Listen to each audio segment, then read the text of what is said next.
Physics মানে পদার্থ বিজ্ঞান। আমার ক্লাসে যারা যারা অপদার্থ আছো তাদেরকে পদার্থ বানানোর দায়িত্ব আমার। ইনশাআল্লাহ আমি সবাইকে পদার্থ বানিয়ে ছাড়বো। ওকে?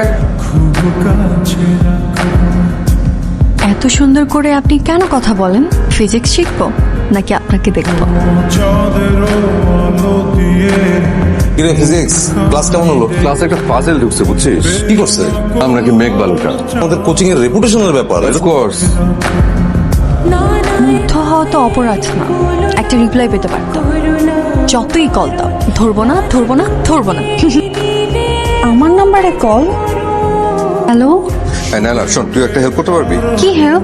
তোদের ক্লাস থেকে কোন একটা মেয়ে বুঝছিস আমাকে উল্টাপাল্টা মেসেজ পাঠাচ্ছে, তুই একটু খুঁজে দেখবি কি এটা? উল্টাপাল্টা মেসেজ? হ্যাঁ। কি উল্টাপাল্টা মেসেজ বলো না। তুই না ফাজলামি করবি না, আমি কিন্তু সিরিয়াস। আমিও সিরিয়াস, বল। তুই একটু খুঁজে দেখ না এটা কে।